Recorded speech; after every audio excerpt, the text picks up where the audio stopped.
Hey guys, welcome back to my YouTube channel. So in today's video, I'm going to be showing you how to check the list of people who viewed your Instagram story. So firstly, head over to your Instagram app, then click on your story option. So you see the activities button down there, the activities option down there, then click on it.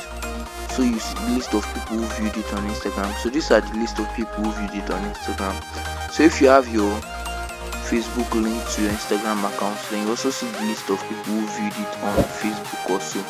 So that's just how you can easily check who viewed your Instagram story.